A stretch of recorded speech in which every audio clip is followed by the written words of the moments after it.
I want winners. I want people that want to win. You play to win the game.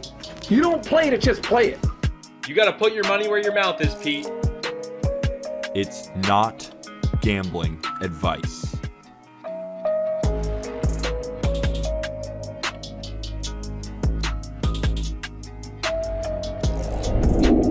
It's not gambling advice, but I'm fired up. Colby, today we are talking top 10 fantasy catchers in baseball, along with, of course, our top 30, because we can't just limit you to 10. We also have to go over our Super Bowl bets, because you and I on episode 1, we gave out like 5 props: spread, money line, coin toss, national anthem, the whole 9 yards. So we got to go over it. But first, the Rams won 23-20. They are Super Bowl champions. My freaking Rams, the team that I've been saying is the best all season.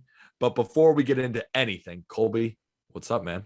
How are you? What's up, dude? What a great Super Bowl. What a fantastic Super Bowl, especially for you. I'm glad you got one because we beat you the first go around. I'm a Patriots fan myself.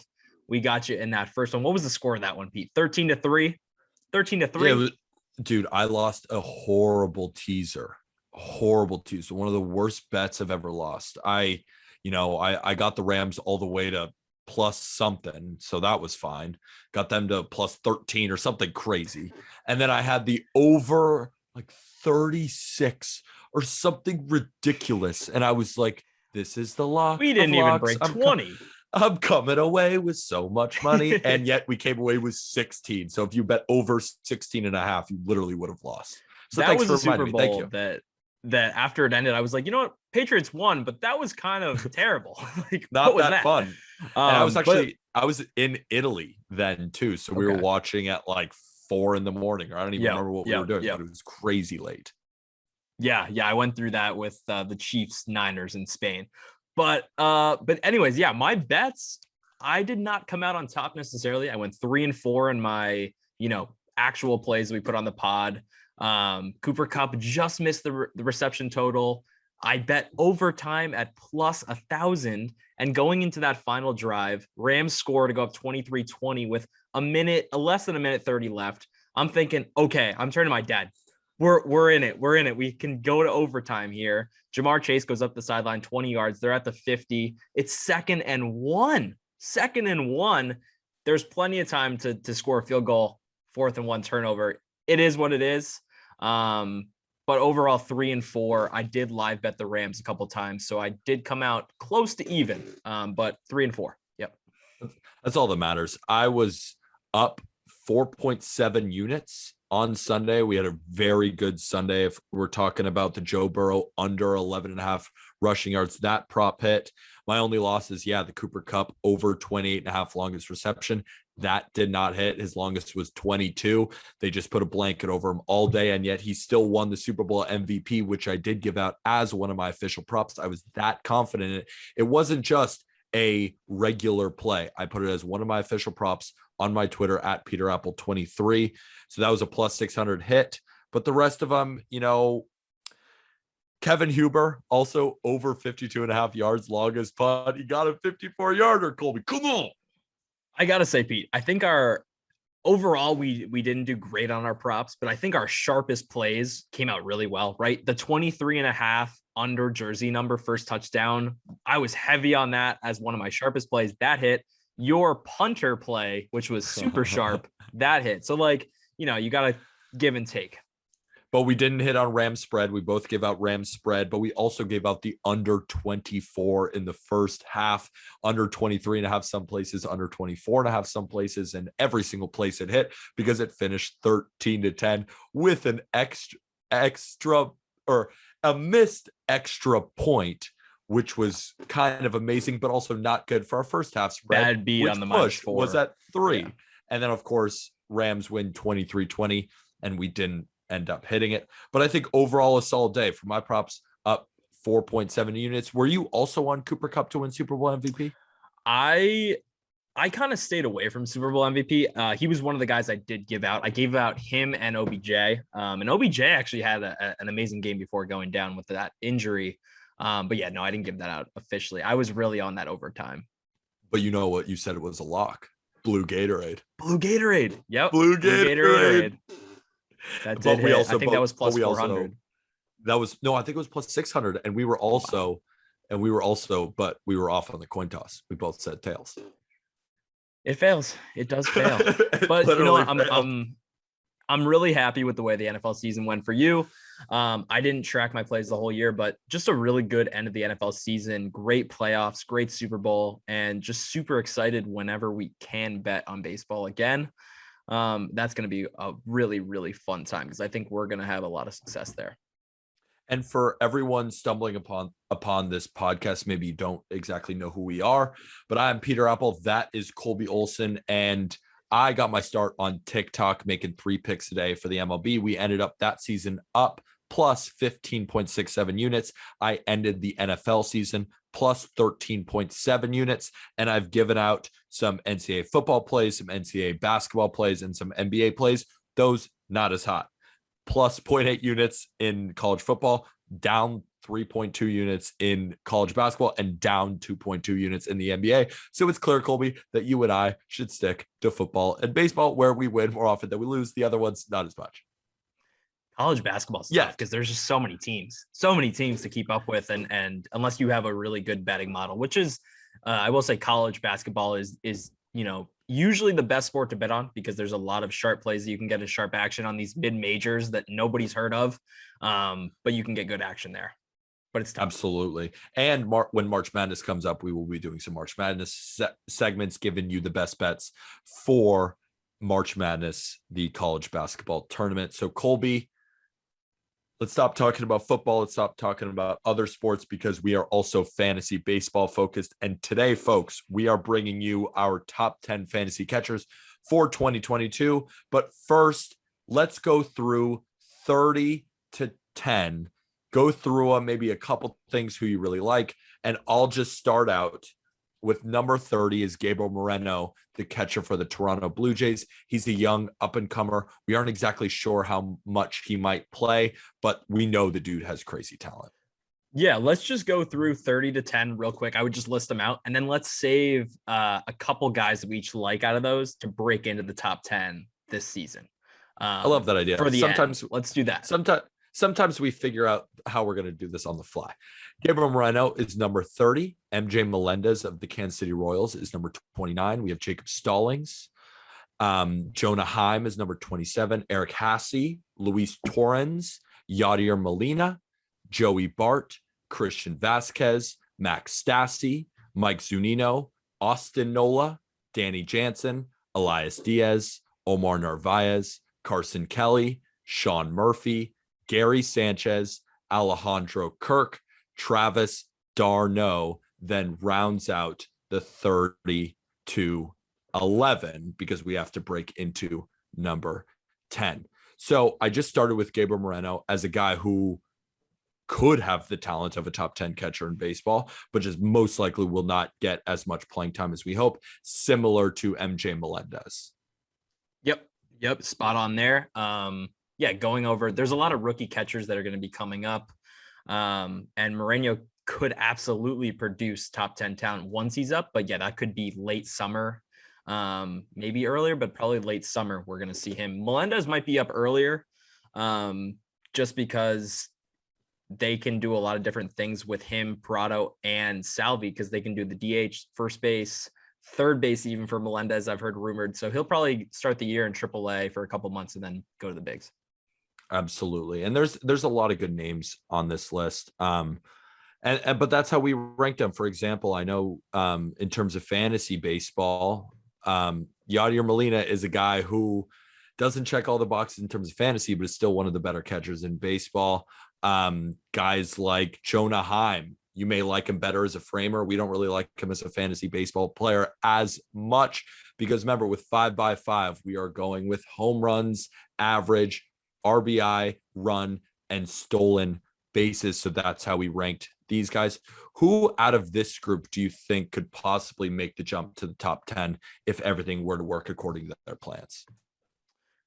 The guy for me, so I think a lot of these guys have limited ceilings, like a Christian Vasquez or, Jonah Heim, for example, right? You just mentioned him.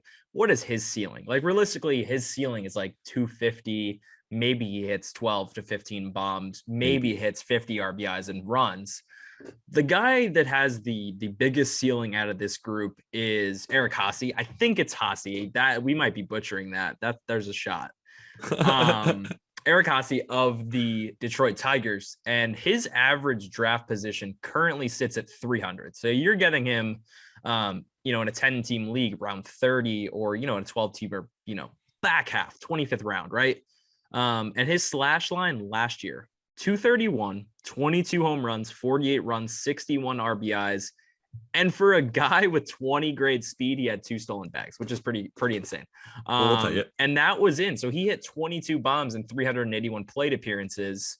Something that really helps him is he plays catcher and outfield, which allows him to play more. So if he's not behind the dish, he can head out to right or left field.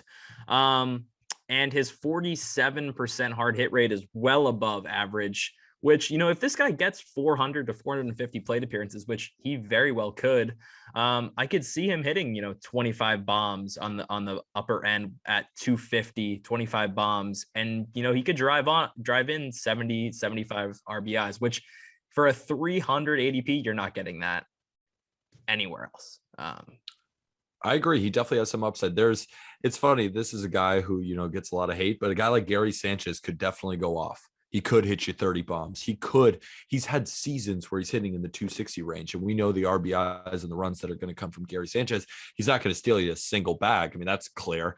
But Gary Sanchez is a guy that if he stays healthy can actually finally just figure out how to put it together over a consistent season like he's done in the past, but just has not done it recently. I mean, we're looking at one of the best hitters at the catching position that there is. But right now we have him ranked number 13 because there are a lot of question marks with his bat. How long is the leash that the Yankees are going to give him is another question. How many more years of Gary Sanchez doing Gary Sanchez type things are they going to allow? That's the question. But if he does put together a solid season, he vaults right back up into the top 5. So depending on where he's getting drafted, I don't think that's a bad pick if you want to wait on catcher. Yeah. So going into average draft position, Gary's at 250. And if you look, even Christian Vasquez is being drafted ahead of Gary. I'd much rather have a Gary than a Christian Vasquez. Absolutely. Because the upside is so big there. I don't think the upside with Christian Vasquez is really that high. And that's coming from a Red Sox fan.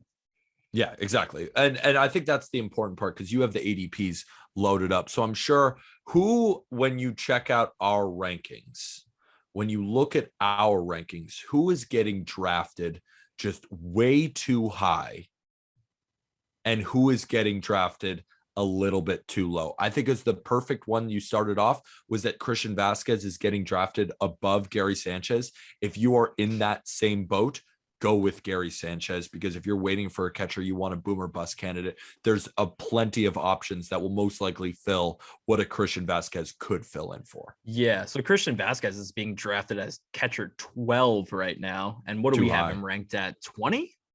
Yeah, too high. We have him 22? ranked. 22. So yeah, that's pretty shocking to me. But yeah, another guy that I'm not like super high on, but I think could have a solid season for you if you're just like kind of lost at the end of a draft is Max Stassi for the Angels. I think he's a solid contributor and has, had 2 like pretty solid seasons around 250, 260. Doesn't hit the ball super hard, but I think he could get you close to 20 home runs, and the Angels lineup is pretty decent. So. And I want to hear your opinion on the catcher position, because you'll be able to read our full top 30 on justbaseball.com. So you can see the rankings in front of you with some of our write-ups as well. But before we get into our top 10, I personally wait on catchers. That's not a position I'm jumping at first, unless I get crazy value with one of the top guys. Will Smith is a guy who I'm definitely targeting, who you will hear in our top 10. Unless I can get them low in drafts, I'm not biting. And more often than not, you're not going to be able to. So I always tend to wait, to the 10 to 13 range. Let everyone kind of get a catcher, similar to how let everyone get a quarterback in fantasy football. How do you handle it? So I think that this year we have a really stacked catching position. I think this is the deepest the catching position has been in years, and that's because there's a lot of good young talent that has entered into the catching ranks. But I don't think that you should wait too long to get a catcher because, I don't necessarily think that you should have Travis d'Arnaud or Sean Murphy as your starting catcher. But again, it's a value proposition, and if a guy falls, say a round or two beyond where, maybe you wouldn't have drafted a guy like Will Smith or even a guy like Yasmani Grandal in the third round. But if they fall to the fifth and sixth round, okay, I kind of have to grab this guy now.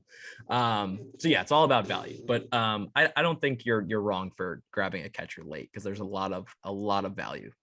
It just seems like it's a little bit deeper this year, especially with some of the new rookies coming up. I mean, we've been dealing with a catching position in baseball now that it's just kind of been barren the last couple of years, especially with Buster Posey now retiring and Yadier Molina most likely on his last maybe season. We aren't totally sure yet, but the youth is starting to come in.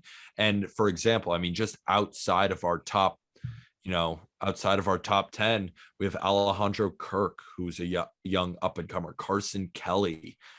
Joey Bart is another really strong one. And then MJ Melendez and Gabriel Moreno outside. I mean, realistically, by the end of next year, those guys could all be in the top 10. I think Alejandro Kirk is a guy that could be top 5 if he gets the playing time. And as we've mentioned with him before, he is not your traditional catcher. He is 5'8", 260 pounds. He is massive. A big man. He is a massive dude.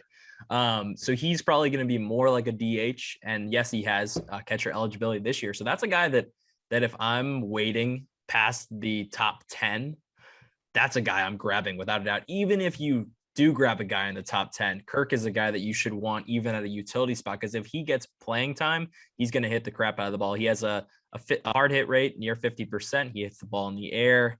And he only strikes out about 12 to 13% of the time, which means he's putting the ball in play a lot and probably going to hit for, a decent average. I love it, man. Why don't we just start getting into number 10? So the 10th best catcher in fantasy baseball this year, we think, is Mitch Garver of the Minnesota Twins. If he can stay healthy, Garver could finish in the top 5 with the amount of damage that this guy does at the plate. His only issue is health. In 2019, he hit 31 home runs in 93 games. In 2021, he hit 13 home runs in 68 games. The power is real. And he's a huge power threat who will most likely hit you for a 240 average. That's pretty good in fantasy baseball. And like I said, if he stays healthy, he could legit enter this top 5. He's going to drive in runs as one of the mainstays in this Twins lineup. Probably not going to score a ton of runs, but the potential for 30, 35 home run power, even 40 if he played a full 162. I mean, he hit 31 home runs in 93 games. Mitch Garver he's that dude. You mentioned that he hit 31 home runs in 359 plate appearances. That's ridiculous. So yeah, I think Garver's a great choice there at the 10 ranking. This is a guy, fantasy aside, who had 137 WRC plus and a 385 x WOBA last season. I mean, those are all numbers that are at the top of the catching list. And obviously those numbers aren't necessarily important to us, in a 5x5 league. But yeah, absolutely. This is a guy that could hit 250 to 260, 35 home runs, and the Twins lineup is not the best, but he should probably be hitting in the top half of that. So yeah, we could see 65 runs and RBIs here easily. So yeah, and great pick. If he puts up a healthy season, it's going to look similar to what Salvi's going to put up, but not on the RBI side. Not on the RBI. Don't side, get that. Salvi's going to get to 120 RBIs. So you're right. Not close to that, but I'm just talking power potential, because if this guy can just stay healthy, and I know I said it probably 5 times, but that just goes to show how much I believe it. So if you're looking down there and you see Mitch Garver and you like the rest of your team, you're like, oh, I have a lot of solid guys who I really think, no injury history, a lot of guys who I know are going to make it. Mitch Garver is a good one to get kind of near the end of those rounds and say, you know what? I like it. I agree. I think he's a great flyer there at 10. that leads us into our number 9 ranked catcher, Adley Rutschman, who has not played a single major league game to this day. He's going to be a rookie in 2021. And he should make the opening day roster. So his slash line last season between AA and AAA was 285, 23 home runs, 86 runs, 75 RBIs, and 3 stolen bases, but he did get caught stealing 4 times. So I don't think he's necessarily going to be a threat on the bases at the major league level, but he could steal you, maybe 3 or 4 throughout the year. But he's a tough one to project, right? So rookies are tough to project. We haven't seen him hit at the major league level yet. And even can't miss prospects struggle when they come up. We saw Jared Kelenic, first 200 plate appearances. He had a 48 WRC plus. He hit 153 with only 5 home runs, but he went through that growing pain. And the last 180 plate appearances hit 250 with 9 home runs, and the power soared through, right? So even if you're taking Adley Rutschman, he might not produce for you for the first month or the first 2 months, but that back half of the season, he's going to rake. Absolutely. He's going to rake. And I'm just excited to see Adley Rutschman just generally play. I mean, he's the number 1 prospect in baseball, number 2, number 3, depending on which outlet. I would like to, give a good plug out to the Just Baseball Top 100 that Aram makes, top 100 prospects in baseball. And Adley Rutschman is currently our number 2 or number 3 prospect on that rank. Bobby Witt, Julio Rodriguez, whoever you want to take, they're all fantastic. Adley is going to be one of the best catchers in baseball one day. And I think the only reason that he's at 9 and maybe not at 2 or 3, quite honestly, is just because we aren't totally sure how much he's going to play when the Orioles are going to bring him up. Do they bring him up after Super 2? Do they bring him up in June? We aren't really sure yet. Yeah, and I think it's just like with any rookie, right? It does take time for some of these guys to make that transition. We even saw that with Wander Franco. I mean, like for the first 3 weeks that Wander Franco was up, he was struggling. He was striking out more than he ever had. And once he got over that, that hurdle, he was Wander Franco again. But yeah, you might have to sit him on your bench for a few weeks or even a month or 2 at the beginning of the year. And that's why he's at 9, but he has the talent of a top 5 guy. Absolutely. Absolutely. So let's get into another rookie that we do think is going to get more legit playing time, which is the 8th best fantasy catcher, Keibert Ruiz of the Washington Nationals. So we've seen glimpses of stardom for Keibert Ruiz, the new catcher for the Nats. But to start it off, he might have the best bat to ball skills of any of these catchers. We could see him hit between the 270 to 280 batting average range with 15 to 20 home runs. And he's not going to steal you any bags, but you can expect enough runs and enough RBIs to make him a legitimate top 10 catcher. He's slated to start the year as the Nationals catcher. And with the way that they need to rebuild, they'll give him every possible chance they need to succeed because they need Keibert Ruiz to really be that guy moving forward. I'm excited for what we're going to see. We haven't seen a ton, but what we saw was a guy who wasn't striking out, only at 9%. Doesn't really matter for fantasy baseball, but it's good for plate No, I think discipline. it does, though. I think that, yes, exactly. that if you don't strike out, you higher batting average. But yeah, go on. Exactly. Sorry, cut you off. No, you're all good. And it's just the fact that he's walking still to 7.5% compared to 9.4%. I love that. I think he's going to hit for some power. I know he only hit 3 home runs last year, but it was in a very small sample size. Zips and a lot of these projection systems have him between 15 to 20 home runs, hitting at a 270 to 280 rate. That's a really good catcher. And those projection systems could be underrating him a little bit. We just haven't seen a ton. So we could see Keibert Ruiz, another guy who could vault into the top 5 by the end of this year. But right now we have him at number 8. Yeah. I mean, he hit 21 home runs in 316 AAA plate appearances last season. So there's no lack of power here. He hasn't shown it at the MLB level yet, but I think it will come through eventually. I think the other interesting thing here is that the Nationals are not going to be a great team next year. Their lineup is pretty bad, but who he has hitting in front of him is important, right? He has Juan Soto and Josh Bell likely hitting in front of him. Will probably hit in the 4 or 5 spot. They're going to have to pitch to him. They're going to have to pitch to Keibert, and that will definitely be a useful trait for him next year. Absolutely. I'm just excited, man. I want to see these rookies play. Me too, man. Me too. I think Kybert, Adley, even when Francisco Alvarez comes up, like this next wave of catchers is so good. So stacked. But that leads us into number 7, is a guy that at one time was a top prospect and is kind of, lost his shine as a top prospect. It's Tyler Stevenson of the Cincinnati Reds. So his slash line last year was 286 with 10 home runs, 56 runs, and 45 RBIs. One knock on him, one potential knock, is he had a 346 WOBA versus a 324 XWOBA, and he didn't hit the ball necessarily, hard, 38%, which is about league average, and he had a lot of ground balls. But this is a guy that's going to hit for high average because of those ground balls, right? So he's going to hit an average probably close to 260, 270, and he's a mainstay in that lineup now. He's going to have 500 plate appearances easy. And then that's one thing you have to value for a catcher is the amount of plate appearances they get. And I know you love Stevenson, so I want to kind of give you the floor and for you to hype him up because I'm kind of being devil's advocate here. It's funny. It's more of an eye test thing because you're right with the hard hit rate. But then for me, it's like whenever I watch Tyler Stevenson, I'm like, I feel like he's barreling everything up. When you say the ground ball rate, I'm like, well, I'm not seeing him hit ground balls. I'm seeing him hit line drives. I like his mentality at the plate. He looks good. He looks like a good baseball player.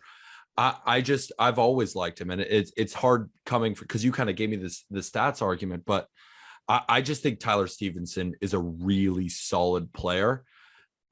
That's all I got for you. I know you teed me up, and I was like, well, you went through all of it, but I'm like, I just really like him. That's fair, man. That's absolutely fair. I think for me, I might lean towards taking Keibert here over Stevenson. And it's really just because of, I think Stevenson could have a breakout, but it just is always concerning to me when a guy hits 50% ground balls. It's always concerning.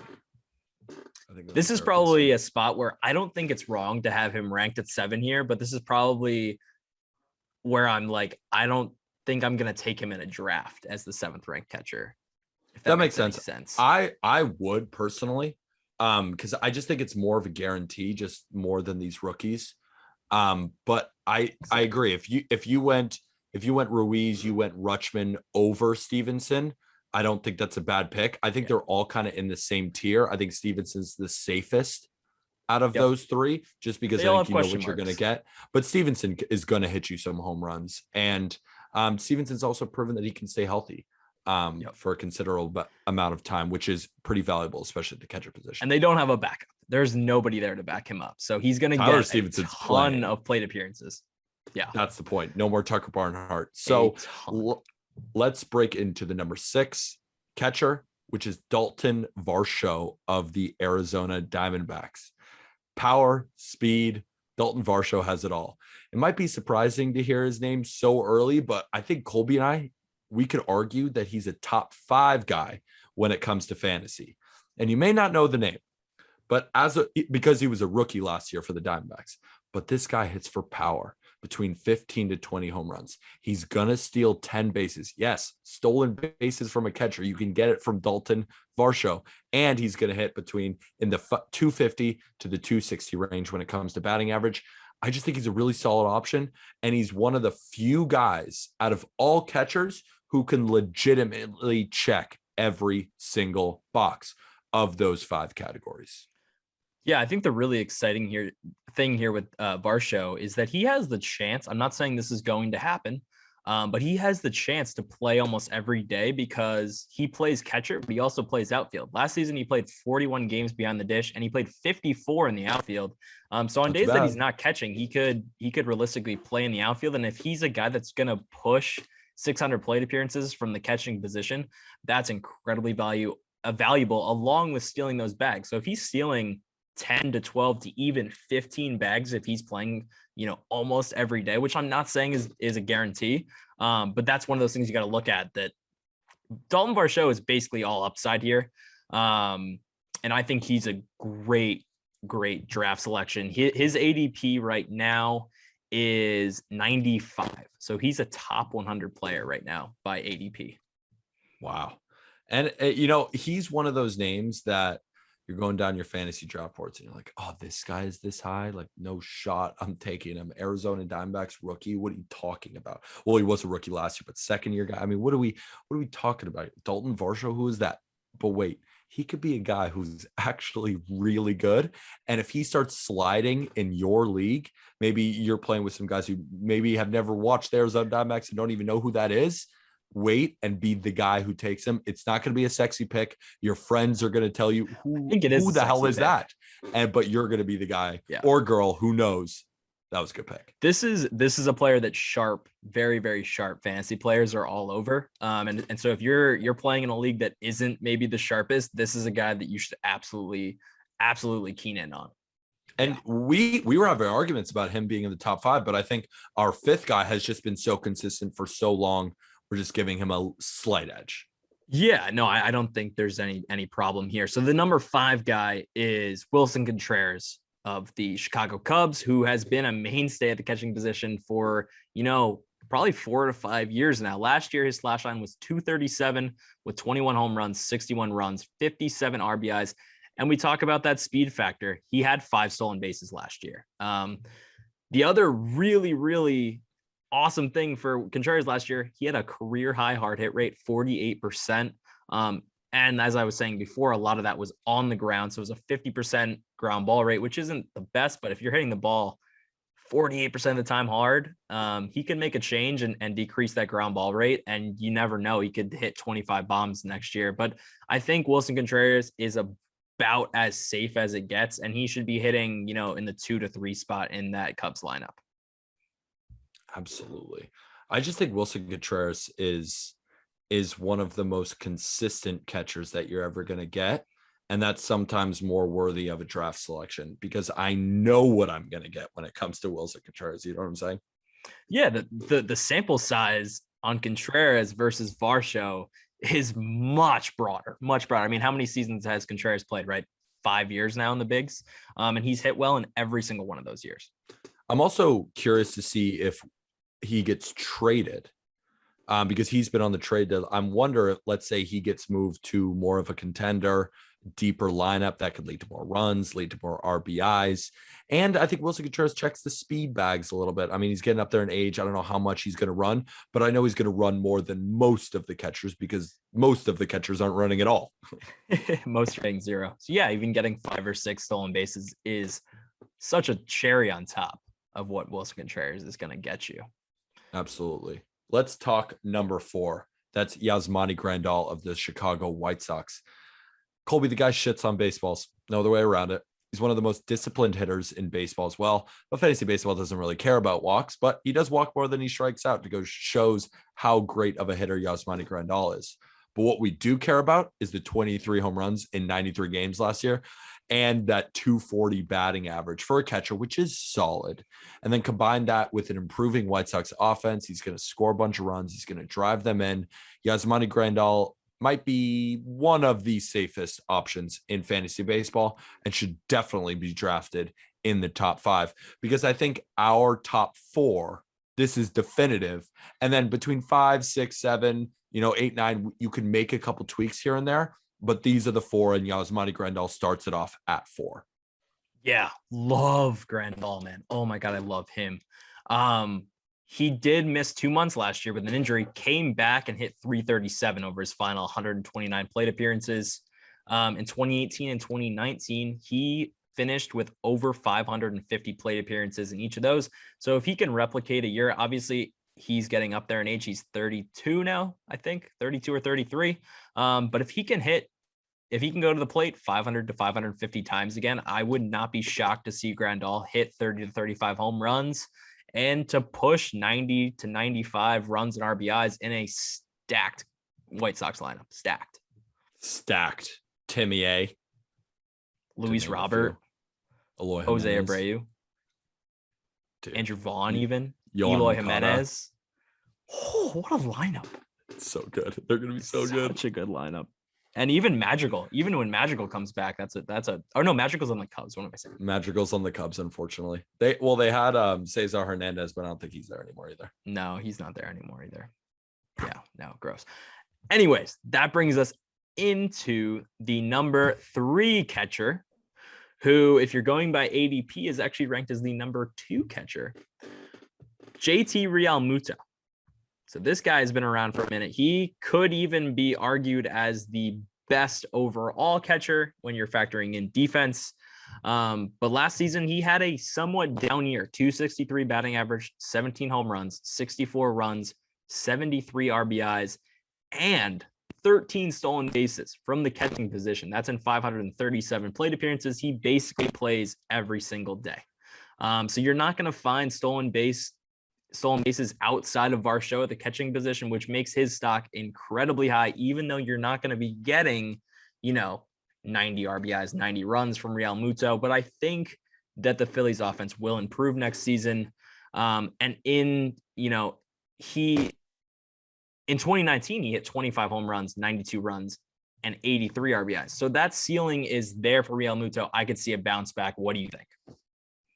I agree. I think he's going to bounce back as well. I think he's been kind of dealing with some stuff, some injuries, and I'm just fully confident that JT Realmuto is going to come back and be the JT Realmuto of old. Maybe not quite as good, but still definitely a top 3 catcher. I just wouldn't take him over our top 2. I think, I'm about to get into number 2 and number 1, but I think those are clear in a way, or 2. So if you can get our number 2 catcher before JT Realmuto, I would, but I also wouldn't let JT Realmuto fall that far. But when we're talking about JT Realmuto, like, where would you draft him?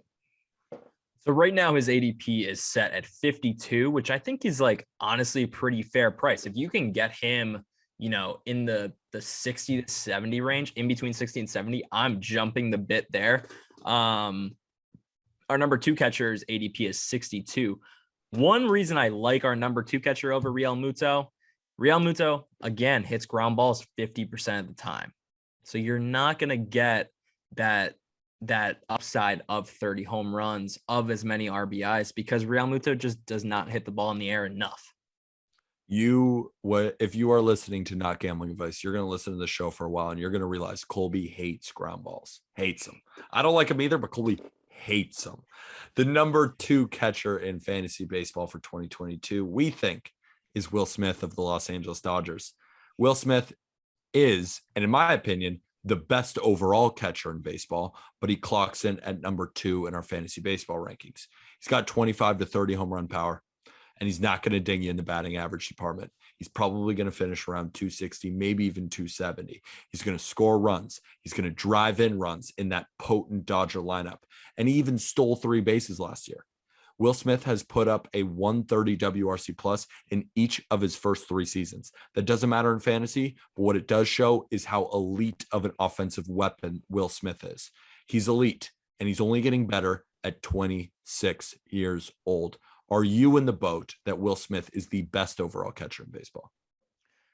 I think the argument can be made that Will Smith is the best overall catcher. I think it's him, it's Realmuto, and Grandal when you factor in defense.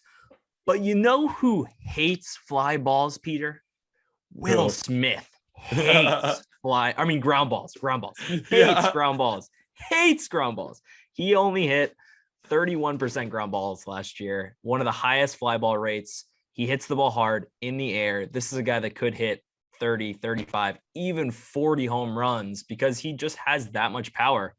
He can have an ISO close to 300. I think he has that capability. This is a guy, if he got in the weight room this offseason, he could come out with a vengeance this year. And in a stacked Dodger lineup, you're looking at 30 home runs, 90 runs, 90 RBIs with a batting average that, is going to be 250 to 270, somewhere in that range. He is about as can't miss as you get, I think, here. Absolutely can't miss. He's the catcher that I am securely targeting. If I don't get Will Smith, I'm most likely going to look for Mitch Garver later at the number 10 position, but I want Will Smith, or it depends on value, but I want Will Smith is what I'm saying. His ADP is 62, man. This is a guy that you're going to get in the 5th or 6th round. That's who I want, and I'm getting him. So that leads us in to our number 1 guy, who I think is pretty obvious here. It's Salvador Perez of the Kansas City Royals. His ADP is currently 33, so much, much higher than Realmuto and Smith. His slash line last year is is insanity. If his defense wasn't so bad, we would be talking about Salvador Perez last year as a potential MVP candidate. I mean, it was that good. 273, 48 bombs, 88 runs, 121 RBIs, and one stolen base. The guy got one bag. I love it. He tied the major league lead in home runs. And this is coming off of a 2020 season in which he hit 333 with 11 bombs and a 300 ISO, which is isolated power. So it just factors in extra base hits. And the power is here to stay. He had 270 ISO last year and a 56% hard hit rate, which was second only behind Aaron Judge. Wow. He is firmly the best catcher in baseball from a fantasy perspective. Absolutely. It's Salvador Perez's league, and we're just all living in it when we're talking about fantasy baseball. The dude rakes to epic proportions. I mean, that was a Mike Piazza type season he had. And like in Mike Piazza's best years, 48 home runs from a catcher. You don't see that, but most likely we won't see it again. I don't think he's going to hit 48 home runs again. But these are now, like, even you're saying going back to 2020, these are consistent elite offensive years. I could still easily see 40. I could easily see 100 RBIs. I could see easily 270. And if that's like a baseline that we're looking for, no doubt number one catcher in fantasy baseball. Well, the other thing that's so amazing about Salvi, he missed one game last year. He played every single game except one as a catcher, right? He's obviously playing DH for some of those. But the cool thing here is that you have Salvi, and he's a catcher, and he's going to play some DH. You have MJ Melendez, who's coming up, who can actually spell him behind the dish, which could in turn actually help him at the plate. If Salvi's playing more DH, he can focus more at the plate. He'll stay healthier. He is a lock at number one, not only because of how good he is at the plate, because of his ability to play every single day at the catching position, which no other catcher does. Nobody else does it. Nobody else does it. Well, we thank you for tuning in to Not Gambling Advice, checking out our top 10 catchers. Top 10 first base will be next week, headlined by, and we're not going to tell you, you got to wait for the list, but you can find our top 10 and top 30 catchers on justbaseball.com. Colby and I are going to come up with the write-ups before the end of the week, so you'll be able to find all of that again on justbaseball.com. You can also get your Just Baseball merch in the episode description of this podcast. Colby, any tailing words before we head out? I'm Colby Olson. That's Peter Apple. I hate ground balls. Yeah. Have a great weekend, everybody. Thank you, everybody.